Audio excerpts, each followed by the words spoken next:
Mais qui peut postuler sur Campus France? Eh bien, c'est exactement ce qu'on va voir dans cette vidéo-là. On est là devant mon PC. On va se connecter à mon compte Campus France. Et ensemble, on va essayer de voir quels sont les critères d'inéligibilité. J'espère que vous avez bien prononcé. Récemment, vous avez posté une vidéo où je vous expliquais qui peut postuler sur Campus France, mais j'ai l'impression que ce n'est pas clair pour certains. Eh bien, aujourd'hui, on va essayer ensemble de voir ces critères-là pour que ça soit clair pour tout le monde. Voilà. Évidemment, tout ce que je vais dire là, ça concerne le Sénégal. Voilà. Parce que mon compte créé, c'est un compte sénégalais de l'espace Campus France. Mais t'inquiète pas, hein, si tu n'es pas sénégalais, reste bien jusqu'à la fin de la vidéo parce qu'il y a beaucoup de ressemblances. Tu vas après faire la même chose pour ton pays. Donc, on va tout simplement taper Campus France Sénégal. On va arriver sur cette page d'accueil là. Et pour se connecter à notre compte Campus France, on va descendre jusqu'en bas de la page. Très simple. On va cliquer dessus. Voilà. Donc là, on est ici. On a beaucoup d'options. Je m'inscris ou bien je me connecte. Donc nous, on a un compte. Si tu n'as pas un compte, tu vas cliquer sur je m'inscris. Donc, on va cliquer sur se connecter. Mettez votre adresse mail et votre mot de passe et ensuite vous allez vous connecter très facilement. Voilà, voici notre compte. Évidemment, pour voir les critères d'inéligibilité, c'est très simple. Vous voyez la page d'accueil. Tout est bien expliqué ici. Et en plus, ils l'ont mis en rouge. Voilà, pour les gens qui n'aiment pas lire, là au moins c'est... Donc les gars, on va lire tout ça ensemble. Et je vais vous expliquer, franchement, vous allez comprendre. Au total, il y a environ 6 ou 7 critères. Voilà. Donc, on va d'abord commencer par le premier critère. On va agrandir la page pour que tout le monde puisse voir. OK. On va d'abord lire ce qui est marqué en haut. Vous n'êtes pas éligible à la procédure Campus France Sénégal si vous êtes dans l'un des cas suivants. OK. Premier critère. Vous êtes accepté en première année de licence BUT, BTS, CPZE, ça veut dire classe prépa ou bien bachelor. Premier point important, tout ce que je vais dire là, ça concerne Campus France, mais aussi ça peut concerner Parcoursup. Attention, c'est important parce qu'il y aura des gens qui vont me dire mais non, moi j'ai postulé sur Parcoursup, donc ça ne me concerne pas. Attention, parce que quand tu vas aller postuler sur Parcoursup, qu'est-ce que tu vas choisir si tu es étranger? Eh bien, c'est des BTS et des classes prépa. Donc là, c'est bien marqué. Vous êtes accepté en première année, que ce soit licence BUT pour Campus France et aussi BTS et classe prépa. Ça, c'est sur Parcoursup. OK? Voilà. Et vous avez fait le bac plus de 2 fois. Qu'est-ce que ça veut dire tout ça?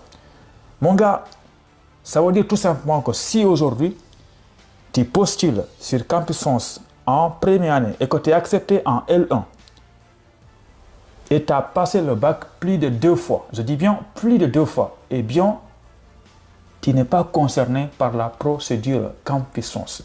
Attention, plus de 2 fois, ça veut dire que d'après ce qu'ils ont écrit, si tu passes le bac une fois, tu ne l'as pas eu et tu passes une deuxième fois, tu as ton baccalauréat, eh bien, tu peux postuler en première année, que ce soit licence, BUT ou bien classe prépa. Je pense que le premier critère, c'est clair pour vous. En gros, qui n'est pas concerné par ce premier critère-là? Toutes les personnes qui ont eu le baccalauréat en une fois ou bien en 2 fois. Si tu passes le bac 3 fois, eh bien, tu ne peux pas faire Campus France. Donc ça, c'est le critère number 1. Avant de passer au critère number 2, il y a un critère number 0. C'est toutes les personnes qui ne sont pas abonnées à la chaîne YouTube. Donc, abonnez-vous si vous voulez faire Campus France. Voilà. Et surtout, n'oubliez pas de liker la vidéo. Les gars, deuxième critère. On va lire ça ensemble. Vous êtes accepté pour une formation hors première année de licence BUT, BTS, CPZE, bachelor. Et vous avez repris plus de 2 fois une année dans un cycle universitaire. Le premier critère, c'était pour les personnes qui postulent en première année. Et là, maintenant, le deuxième critère, c'est pour les personnes qui vont postuler hors première année, c'est-à-dire en L1, L2 ou bien en master. Qu'est-ce qu'ils vont dire? Qu'est-ce qu'ils veulent dire par là? Les gars, si vous postulez en L2 ou bien en L3 ou bien en master et que vous avez une acceptation, attention, La procédure Campussens ne vous concerne pas si vous avez repris plus de 2 fois dans un cycle universitaire. C'est quoi un cycle universitaire, les gars? Moi, je pense que quand tu vas à l'université, il y a un cycle de licence, un cycle de master et un cycle de doctorat. Donc, il veut dire quoi ici? Si tu as repris plus de 2 fois dans un cycle, eh bien, tu ne peux pas postuler sur Campussens. Exemple tout bête. Disons que Mohamed Moustapha, toi-même, oui, toi, tu as fait L1 à l'université. Tu as redoublé la L1. Eh bien, tu valides la L1 l'année prochaine. Tu vas en L2. Et là aussi, tu reprends la L2. Ça veut dire que dans un cycle universitaire, tu as repris 2 fois. Eh bien, si tu reprends une 3e fois, mon gars, les démarches Campussens ne te concernent pas. Moi, tout ce que je suis en train de dire là, c'est écrit en rouge. Donc, je fais que lire là. Donc, tu ne dois pas reprendre plus de 2 fois dans un cycle universitaire. Sinon, tu ne peux pas postuler. Tu peux postuler. Si tu es accepté, eh bien, tu vas payer. Ils ne vont pas te rembourser ton argent. Est-ce que tu comprends? Voilà. Donc, si c'est bon pour toi, on va passer au 3e critère. Voilà. Ok, d'abord, on va commencer par lire ça. Et attention, tout ce que j'ai dit là, ça concerne licence, BUT, BTS ou classe prépa. Attention, tu ne dois pas reprendre plus de 2 fois dans un cycle universitaire. Voilà. Ensuite, critère numéro 3. Vous êtes actuellement dans un cycle universitaire, licence ou master, et vous avez des dettes de crédit. Je pense que le critère là, c'est assez évident. En gros, maintenant, alhamdulillah, parce que quand je faisais mes démarches à Campussens, j'avais des dettes de crédit. Mais heureusement, il n'y avait pas ces critères-là. Mais aujourd'hui, les gars, que vous soyez en licence, L1, L2, L3 ou bien en Master 1, Master 2 et que vous avez des dettes de crédit, eh bien, vous ne devez pas postuler sur Campussens. Si vous postulez, vous allez peut-être soumettre votre dossier, mais vous aurez des problèmes. Et vous allez payer, vous ne serez pas remboursé. Exemple, tu es en L2, tu passes en L3, mais tu as des matières à rattraper, tu as des dettes de crédit en L2, tu es en L3. Les gars, ne postulent pas. C'est ce qu'ils ont marqué. Moi, je ne fais que lire. Évidemment, tu peux postuler. Ça, c'est ton problème. Moi, je fais que lire ce qui est marqué. Voilà. Ça, c'est le critère numéro 3. Maintenant, les gars, le critère numéro 4, vous avez joint dans votre dossier de faux documents. Là, franchement, il n'y a même pas besoin d'expliquer ça. Toute personne qui a de faux documents, oui, ça existe. Il y a des gens qui vont essayer de falsifier leur bulletin. Là, franchement, je ne vais pas développer parce que vous le savez déjà, ça ne se fait pas. Que ce soit sur Campussens ou bien ailleurs. Il ne faut pas falsifier vos documents, les gars, s'il vous plaît. Ensuite, le critère numéro 3, 4 ou 5, j'ai oublié, vous êtes inscrit dans une formation ou avez obtenu un diplôme dans le supérieur qui n'est pas accrédité par l'ANAQ-Sup et ou le CAMES. Là aussi, les Sénégalais, vous savez très bien de quoi on parle. Il y a beaucoup d'écoles au Sénégal qui ne sont pas reconnues par le CAMES. Voilà, donc si vous êtes là-bas, eh bien, vous ne devez pas postuler sur Campussens. Attention, il y a une chose importante à comprendre ici, c'est que c'est marqué « et où ».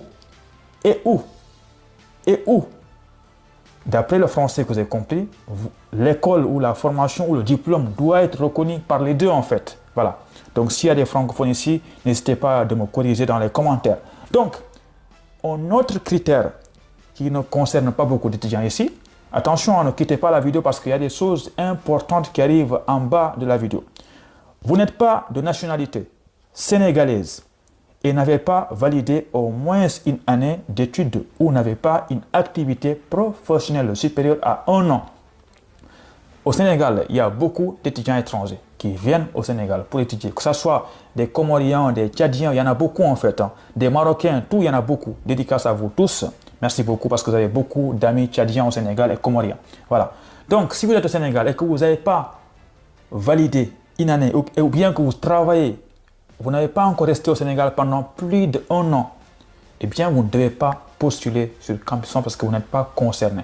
Exemple, quelqu'un qui arrive la semaine dernière au Sénégal pour étudier, même pas une semaine ou même pas 1 mois, tu ne dois pas faire Campussens Sénégal en fait. C'est ça que ça veut dire.